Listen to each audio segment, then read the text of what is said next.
हरे कृष्णा। अहिल्या जी ने कहा, बेटा, राजा सौदास की रानी ने जो 2 दिव्य कुंडल पहन रखे हैं उन्हें ले आओ, तुम्हारा कल्याण हो। उनके ला देने से तुम्हारी गुरु दक्षिणा पूर्ण हो जाएगी। जन्मेजय तब बहुत अच्छा कहकर उनतक ने गुरु पत्नी की आज्ञा स्वीकार कर ली और उनका प्रिय करने की इच्छा से उन कुंडलों को लेने के लिए चल दिए। ब्राह्मण शिरोमणि उनतक नरभक्षी राक्षस भाव को प्राप्त हुए राजा सौदास से उन मणिमय कुंडलों की याचना करने के लिए वहां से प्रस्थित हुए। उनके चले जाने पर गौतम ने पत्नी से पूछा, आज उन तक क्यों दिखाई नहीं देता? पति के इस प्रकार पूछने पर अहल्या ने कहा, वह सौदास की महारानी के कुंडल ले आने के लिए गया है। यह सुनकर गौतम ने पत्नी से कहा, देवी, ये तुमने अच्छा नहीं किया। राजा सौदास शापवश राक्षस हो गए हैं, अतः वे उस ब्राह्मण को मार डालेंगे। अहिल्या बोली, भगवान, मैं इस बात को नहीं जानती थी, इसलिए इस ब्राह्मण को ऐसा काम सौंप दिया। मुझे विश्वास है कि आपके कृपा से उन्हें कोई भय प्राप्त नहीं होगा। यह सुनकर गौतम ने पत्नी से कहा, अच्छा, ऐसा ही हो। और उधर उन तक निर्जन वन में राजा सौदास से मिले। इस प्रकार अनुगीता के उन तक के उपाख्यान में कुंडल हरण विषयक 56वां अध्याय पूर्ण हुआ। वैशंपायन जी कहते हैं, जन्मेजय, राजा सौदास राक्षस होकर बड़े भयंकर दिखाई देने लगे। उनकी मूछ और दाढ़ी बहुत बड़ी थी। वे मनुष्यों के रक्त से रंगे हुए थे। उन्हें देखकर उन तक को तनिक भी घबराहट नहीं हुई। उन्हें देखते ही महातेजस्वी राजा सौदास, जो यमराज के समान भयंकर थे, खड़े हो गए और उनके पास जाकर बोले, कल्याण स्वरूप द्विजश्रेष्ठ, बड़े सौभाग्य की बात है कि दिन के छठे भाग में आप स्वयं मेरे पास चले आए। मैं इस समय आहार ढूंढ रहा था। उन तक ने कहा, राजन, आपको मालूम होना चाहिए कि मैं गुरु दक्षिणा के लिए घूमता फिरता यहाँ आया हूँ। जो गुरु दक्षिणा जुटाने के लिए उद्योगशील हो, उसकी हिंसा नहीं करनी चाहिए, ऐसा पुरुषों का कथन है। राजा ने कहा, द्विजश्रेष्ठ, दिन के छठे भाग में मेरे लिए आहार का विधान किया गया है। यह वही समय है। मैं भूख से पीड़ित हो रहा हूँ, इसलिए मेरे हाथों से तुम नहीं छूट सकते। उन तक ने कहा, महाराज, ऐसा ही सही, किंतु मेरे साथ एक शर्त कर लीजिए। मैं गुरु दक्षिणा चुकाकर फिर आपके वश में आ जाऊंगा। राजेंद्र, नृपश्रेष्ठ, मैंने गुरु को जो वस्तु देने की प्रतिज्ञा की है वह आपके अधीन है, अतः नरेश्वर, मैं आपसे उसकी भीख मांगता हूँ। पुरुष सिंह, आप प्रतिदिन बहुत से श्रेष्ठ ब्राह्मणों को रत्न प्रदान करते हैं। इस पृथ्वी पर आप एक श्रेष्ठ दानी के रूप में प्रसिद्ध हैं और मैं भी दान लेने का पात्र हूँ। मुझे पतिग्रह का अधिकारी समझिए। शत्रुदमन, राजेंद्र, गुरु का धन जो आपके ही अधीन है, उन्हें अर्पित करके मैं अपनी की हुई प्रतिज्ञा के अनुसार फिर आपके अधीन हो जाऊंगा। मैं आपसे सच्ची प्रतिज्ञा कह के कहता हूँ, इसमें किसी भी तरह की मिथ्या के लिए कोई स्थान नहीं है। मैं पहले कभी परिहास में भी झूठ नहीं बोलता हूँ, फिर अन्य अवसरों पर तो बोल ही कैसे सकता हूँ। सौदास ने कहा, ब्राह्मण, यदि आपकी गुरु दक्षिणा मेरे अधीन है तो उसे मिली हुई समझिए। यदि आप मेरी कोई वस्तु लेने के योग्य मानते हैं तो बताइए, मैं आपको क्या दूं। उन तक ने कहा, पुरुष प्रवर, आपका दिया हुआ दान मैं सदा ही ग्रहण करने के योग्य मानता हूँ। इस समय आपकी रानी के दोनों मणिमय कुंडल मांगने के लिए यहाँ आया हूँ। सौदास ने कहा, ब्रह्मऋषि, वे मणिमय कुंडल तो मेरी रानी के ही योग्य हैं। सुव्रत, आप कोई और वस्तु मांगिए, मैं उसे आपको अवश्य दे दूंगा। उन तक ने कहा, पृथ्वीनाथ, अब बहाना करना व्यर्थ है। यदि आप मुझ पर विश्वास करते हैं तो दोनों मणिमय कुंडल आप मुझे दें और सत्यवादी बने। वैशंपायन जी कहते हैं, उनके ऐसा कहने पर राजा ने फिर उन तक से कहा, साधु शिरोमणि, आप रानी के पास जाइए और मेरी आज्ञा सुनाकर कहिए, आप मुझे कुंडल दे दें। द्विजश्रेष्ठ, रानी उत्तम व्रत का पालन करने वाली है। जब आप उनसे इस प्रकार कहेंगे तो वह मेरी आज्ञा मानकर दोनों कुंडल आपको दे देंगी, इसमें संशय नहीं है। उन तक बोले, नरेश्वर, मैं कहाँ आपकी पत्नी को ढूंढता फिरूंगा। मुझे क्यों कर उनका दर्शन हो सकेगा? आप स्वयं ही अपनी पत्नी के पास क्यों नहीं चलते? सौदास ने कहा, ब्राह्मण, उन्हें आज आप वन में किसी झरने के पास देखेंगे। यह दिन का छठा भाग है। मैं आहार की खोज में हूँ, अतः इस समय मैं उनसे नहीं मिल सकता। वैशंपायन जी कहते हैं, भरतभूषण, राजा के ऐसा कहने पर उन तक मुनि महारानी मदयंती के पास गए और उनसे अपने आने का प्रयोजन बतलाया। जन्मेजय, राजा सौदास का संदेश सुनकर विशाल लोचना रानी ने महाबुद्धिमान उन्तक मुनि को इस प्रकार उत्तर दिया। ब्राह्मण, आप जो कहते हैं वह ठीक है। यद्यपि आप असत्य नहीं बोलते हैं, तथापि आप महाराज के पास से उन्हीं का संदेश लेकर आए हैं, इस बात का कोई प्रमाण तो आपके पास होना चाहिए। मेरे ये दोनों कुंडल मणिमय दिव्य हैं। देवता, यक्ष, महर्षि लोग नाना प्रकार के उपायों द्वारा इन्हें चुरा ले जाने की इच्छा रखते हैं और इसके लिए सदा छिद्र ढूंढते रहते हैं। यदि इन कुंडलों को पृथ्वी पर रख दिया जाए तो नाग लोग इसे हड़प लेंगे। अपवित्र अवस्था में इन्हें धारण करने पर यक्ष उड़ा ले जाएंगे और यदि इन्हें पहनकर नींद में लेने लग जाएं तो देवता बलात् छीन ले जाएंगे। द्विश्रेष्ठ, इन छिद्रों में इन दोनों कुंडलों को खो जाने का सदा भय बना रहता है। जो देवता, राक्षस और नागों की ओर से सावधान होता है वही इन्हें धारण कर सकता है। द्विश्रेष्ठ, ये दोनों कुंडल रात दिन सोना टपकाते रहते हैं। इतना ही नहीं, रात में ये नक्षत्रों और तारों का प्रभाव भी छीन लेते हैं। भगवान, इन्हें धारण कर लेने पर मुझे भूख प्यास का भय नहीं रहता। अग्नि, विष, हिंसक पशुओं का भी भय नहीं होता। छोटे कद का मनुष्य इस कुंडल को पहने तो छोटे हो जाता है और बड़ी डील डोलवाना मनुष्य उसे पहने तो उसी के अनुरूप ये बड़े हो जाते हैं। ऐसे गुणों से युक्त होने के कारण ये दोनों कुंडल तीनों लोकों में परम प्रशंसित और प्रसिद्ध हैं। अतः आप महाराज जी की आज्ञा से इन्हें लेने आए हैं तो इसका कोई पहचान पत्र दीजिए। इस प्रकार श्री महाभारत अश्वमेध पर्व के अंतर्गत उन्तक मुनि का उपाख्यान विषयक 97वां अध्याय पूर्ण हुआ। वैशंपायन जी कहते हैं, जन्मेजय, रानी मदयंती के इस प्रकार सुनकर उन्तक ने महाराज मित्र से सौदास के पास जाकर उनसे कोई पहचान मांगी। तब इक्ष्वाकु वंशियों में श्रेष्ठ उन नरेश ने पहचान के रूप में रानी को सुनाने के लिए निम्नांकित संकेत दिया। सौदास बोले, प्रिय, मैं जिस दुर्गति में पड़ा हूँ ये मेरे लिए कल्याण करने वाला नहीं है तथा इसके सिवा अब दूसरी कोई गति भी नहीं है। मेरे इस विचार को जानकर तुम अपने दोनों मणिमय कुंडल इस ब्राह्मण को दे डालो। राजा के ऐसा कहने पर उन्तक ने रानी के पास जाकर पति की कही हुई बात ज्यों की त्यों दोहरा दी। महारानी दमयंती ने स्वामी का वचन सुनकर उसी समय मणिमय कुंडल उन्तक मुनि को दे दिए।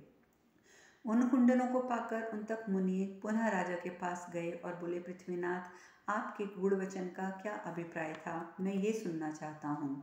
सौदास बोले, ब्राह्मण, क्षत्रिय लोग सृष्टि के प्रभाव से ब्राह्मणों की पूजा करते आए हैं, तथापि ब्राह्मणों की ओर से क्षत्रियों के लिए बहुत से दोष प्रकट हो गए हैं। मैं सदा ही ब्राह्मणों को प्रणाम किया करता था, किंतु एक ब्राह्मण ने मुझे ये दुर्गति प्राप्त करवा दी शाप के द्वारा। मैं मदयंती के साथ यहाँ रहता हूँ। मुझे इस दुर्गति से छुटकारा पाने के लिए कोई उपाय दिखाई नहीं देता। जंगम प्राणियों में श्रेष्ठ विप्र प्रवर, अब इस लोक में रहकर सुख पाना और परलोक में स्वर्गीय सुख भोगने के लिए दूसरी कोई गति दिखाई नहीं देती। कोई भी राजा विशेष रूप से ब्राह्मणों के साथ विरोध करके ना तो इस लोक में चैन से रह सकता है, ना परलोक में सुख पा सकता है। यही मेरे गूढ़ संदेश का तात्पर्य है। अच्छा, अब आपकी इच्छा अनुसार ये अपने मणिमय कुंडल मैंने आपको दे दिए हैं। अब आपने जो प्रतिज्ञा की है वह सफल कीजिए। उन्तक ने कहा, राजन, शत्रु संतापी नरेश, मैं अपनी प्रतिज्ञा का पालन अवश्य करूँगा, पुनः आपके अधीन हो आऊँगा, किंतु इस समय एक प्रश्न पूछने के लिए आपके पास लौटकर आया हूँ। सौदास ने कहा, विप्रप्रवर, अपनी इच्छा अनुसार प्रश्न कीजिए, मैं आपकी बात का उत्तर दूंगा। उन्तक ने कहा, राजन, धर्म निपुण विद्वानों ने उसी को ब्राह्मण कहा है जो अपनी वाणी का संयम रखता है, जो सत्यवादी होता है। जो मित्रों के साथ विषमता का व्यवहार करता है उसे चोर माना गया है। पृथ्वीनाथ, आज आपके साथ मेरी मित्रता हो गई है, इसलिए आप मुझे अच्छी सलाह दीजिए। आज यहाँ मेरा मनोरथ सफल हो गया है और आप नरभक्षी राक्षस हो गए हैं। ऐसी दशा में आपके पास मेरा फिर लौट कर आना उचित है या नहीं? सौदास ने कहा, द्विश्रेष्ठ, यदि यहाँ मुझे उचित बात कहनी है तो मैं यही कहूँगा, ब्राह्मणोत्तम, आपको मेरे पास किसी भी तरह नहीं आना चाहिए। भृगुकुलभूषण विप्र, ऐसा करने में मैं आपकी भलाई देखता हूँ। यदि आएंगे तो आपकी मृत्यु हो जाएगी, इसमें संशय नहीं है। वैशंपायन जी कहते हैं, जन्मेजय, इस प्रकार बुद्धिमान राजा सौदास के मुख से उचित और हित की बात सुनकर उनकी आज्ञा लेकर उनतक मुनि अहिल्या के पास चल दिए। गुरु पत्नी का प्रिय करने वाले उनतक दोनों दिव्य कुंडल लेकर बड़े वेग से आश्रम की ओर बढ़े।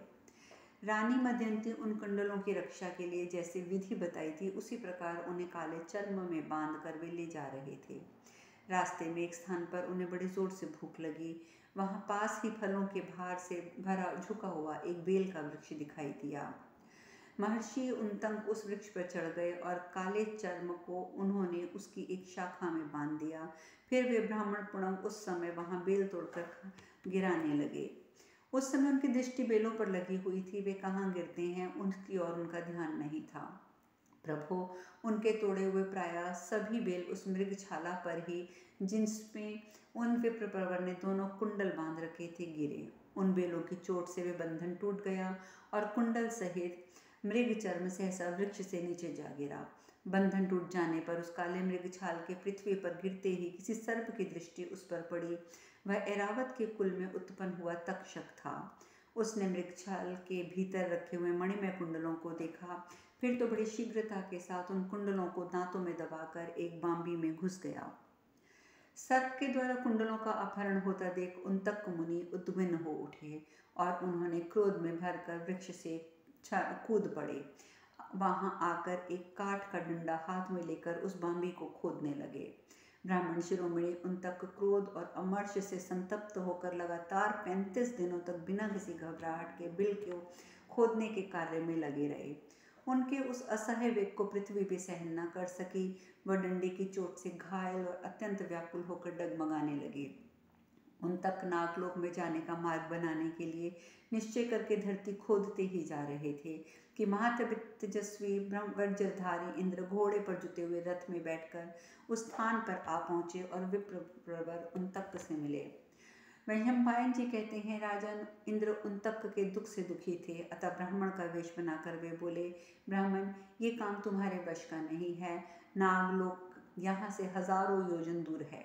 इस काठ के डंडे का वहाँ का रास्ता बने, ये कार्य सदने वाला नहीं जान पड़ता। उनतक ने कहा, ब्राह्मण दिविजय श्रेष्ठ, यदि नागलोक में जाकर उन कुंडलों को प्राप्त करना मेरे लिए असंभव है तो मैं आपके सामने ही अपने प्राणों का परित्याग कर दूंगा। वैशंपायन जी कहते हैं, राजन, वज्रधारी इंद्र जब किसी तरह उनतक को अपने निश्चय से न हटा सके तब उन्होंने उनके डंडे के अग्रभाग में अपने वज्र का संयोग कर दिया। जन्मेजय, उस वज्र के प्रहार से विदीर्ण होकर पृथ्वी ने नागलोक का रास्ता प्रकट कर दिया। उसी मार्ग से उन्होंने नागलोक में प्रवेश किया और देखा कि नागों का लोक सहस्त्रों योजन विस्तृत फैला है। महाभाग उसके चारों ओर दिव्य परकोटे बने हुए हैं जो सोने की ईंटों से बने हुए हैं और मणि मुक्ताओं से अलंकृत हैं। वहाँ स्फटिक मणि की बनी हुई सीढ़ियों से सुशोभित बहुत सी बावड़ियाँ, निर्मल जल वाली अनेक नदियाँ और विहंग वृंद से विभूषित बहुत से मनोहर वृक्षों को भी उन्होंने देखा। भृगुकुल तिलक उनतक ने नागलोक का बाहरी दरवाजा देखा जो 100 योजन लंबा और 5 योजन चौड़ा था। नागलोक की वह विशालता देखकर उनतक मुनि उस समय दीन और हतोत्साहित हो गए। फिर उन्हें वह कुंडल पाने की आशा नहीं रही। उसी समय उनके पास एक घोड़ा आया जिसकी पूंछ के बाल काले और सफ़ेद थे। उसके नेत्र और मुंह का रंग लाल था। कुरुनंदन वह अपने तेज से प्रज्वलित हो रहा था। उसने उनतक से कहा, तुम मेरे इस अपान मार्ग में फूंक मारो। ऐसा करने से ऐरावत के पुत्र ने जो तुम्हारे दोनों कुंडल लाए हैं वह तुम्हें मिल जाएंगे। बेटा, इस कार्य में तुम किसी तरह घृणा न करो, क्योंकि गौतम के आश्रम में रहते समय तुमने अनेक बार ऐसा किया है। उनतक ने कहा, गुरुदेव के आश्रम में मैंने कभी आपका दर्शन नहीं किया, इसका तो मुझे ज्ञान कैसे होगा। मैं आपके कथानुसार वहाँ रहते समय पहले मैंने जो कार्य अनेक बार कर चुका हूँ वह क्या है, वह मैं सुनना चाहता हूँ। अश्व ने कहा, ब्राह्मण, मैं तुम्हारे गुरु का ही गुरु जात वेता अग्नि हूँ, यह तुम जान लो। भृगुनंदन, तुमने अपने गुरु के लिए सदा पवित्र रहकर विधि पूर्वक मेरी पूजा की है, इसीलिए मैं तुम्हारा कल्याण करूँगा। अब तुम मेरे बतानुसार कार्य करो, विलंब ना करो। अग्निदेव के ऐसा कहने पर उन्तक ने उनकी आज्ञा का पालन किया। तब धृतमयी अर्ची वाले अग्निदेव ने प्रसन्न होकर नागलोक को जला डालने की इच्छा से प्रज्वलित हो उठे। भरत उस समय उन्तक ने फूंक मारना आरंभ किया। उसी समय वह अश्वरूपधारी अग्नि के रोम रोम से घनीभूत धूम उठने लगा, जो नागलोक को भयभीत करने वाला था। महाराज, बढ़ते हुए उस महान धूम से आच्छन्न हुए नागलोक में कुछ भी सूझ नहीं पड़ता था। जन्मेजय, ऐरावत के सारे घर में हाहाकार मच गया। वासुकी आदि नागों के घर धूम से आच्छादित हो गए। उनमें अंधेरा छा गया। ऐसा जान पड़ता था मानो कुहासे से ढके हुआ वहाँ कोई वन हो या पर्वत हो। धुआं लगने से नागों की आंखें लाल हो गई थी। वे आग की आंच पे तप रहे थे। महात्मा भार्गव का क्या निश्चय है, ये जानने के लिए सभी एकत्र होकर उनके पास आए।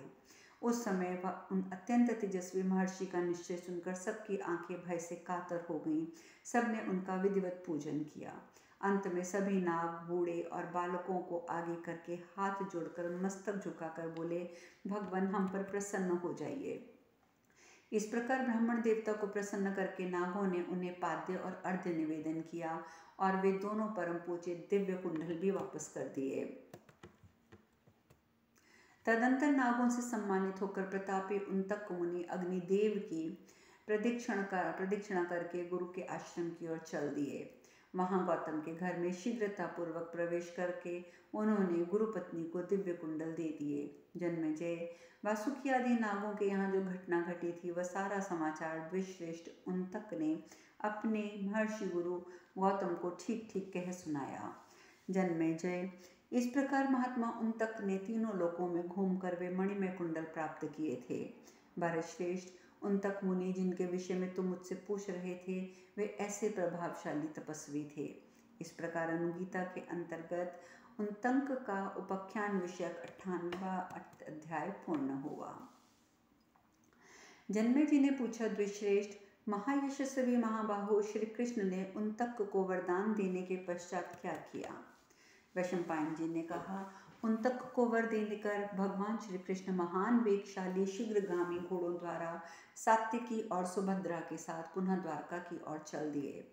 मार्ग में अनेकानेक सरोवरों, सरिताओं, वनों और पर्वतों को लांघकर वे परम रमणीय द्वारका जा पहुँचे। हरहज उस समय वहाँ रैवतक पर्वत पर कोई बड़ा भारी उत्सव मनाया जा रहा था। सात्विकी के साथ कमल नयन भगवान श्री कृष्ण भी उस समय उस महोत्सव में पधारे। पुरुष प्रवर वह पर्वत नाना प्रकार के विचित्र रत्नों से सजाया गया था। उसकी अद्भुत शोभा हो रही थी। सोने की सुंदर मालाओं से वह सुसज्जित था। वृक्ष के आकार में सजाए हुए सोने के दीप उस स्थान की शोभा को और भी उद्दीप्त कर रहे थे। वहाँ की गुफाओं और झरनों के स्थानों में दिन के समान प्रकाश हो रहा था। चारों ओर विचित्र पताकाएं फहरा रही थी। जैसे मुनिगणों से मेरु की शोभा होती है, उसी प्रकार द्वारका वासियों के समागम से उस पर्वत पर अत्यंत दर्शनीय बन गया था। उस पर्वतराज के शिखर पर हर्षोन्मत्त होकर गाते हुए स्त्री पुरुषों का सुमधुर शब्द मानो स्वर्गलोक तक व्याप्त हो रहा था। कुछ लोग क्रीड़ा आदि में आसक्त होकर दूसरे कार्यों की ओर ध्यान नहीं देते थे। उस महान पर्वत पर होने वाला यह महोत्सव परम मंगलमय प्रतीत होता था। उस पर्वत पर प्रणयानुष्ठान के लिए बहुत से गृह और आश्रम बने हुए थे। भरतश्रेष्ठ, उस समय देवता, गंधर्व, ऋषि अदृश्य रूप से श्री कृष्ण के निकट आकर उनकी स्तुति करने लगे। देवता और गंधर्व बोले, भगवान, आप समस्त धर्मों के साधक और असुरों के विनाशक हैं। आप ही सृष्टा, आप ही सृज्य जगत हैं और आप ही उसके आधार हैं। आप ही सबके कारण, धर्म तथा वेद के ज्ञाता हैं। देव, आप अपनी माया से जो कुछ करते हैं हम लोग उसे नहीं जान पाते। हम केवल आपको जानते हैं। आप ही सबके शरणदाता और परमेश्वर हैं। गोविंद, आप ब्रह्मा आदि को सामीप्य और शरण प्रदान करने वाले हैं। आपको नमस्कार है। वैशंपायन जी कहते हैं, इस प्रकार मानवेतर प्राणियों द्वारा, देवताओं और गंधर्वों द्वारा जब देवकी नंदन श्री कृष्ण की स्तुति और पूजा की जा रही थी, उस समय पर्वतराज रैवतक इंद्र भवन के समान जान पड़ रहा था। तदंतर सबसे सम्मानित होकर भगवान श्री कृष्ण ने अपने सुंदर भवन में प्रवेश किया और सात्विकी भी अपने घर में गए। जैसे इंद्र दानवों पर महान पराक्रम प्रकट करके आए हों, उसी प्रकार दुष्कर कर्म करके दीर्घ काल के प्रवास से प्रसन्नचित होकर लौटे भगवान श्री कृष्ण ने अपने भवन में प्रवेश किया। अब शेष कथा कल। हरे कृष्णा।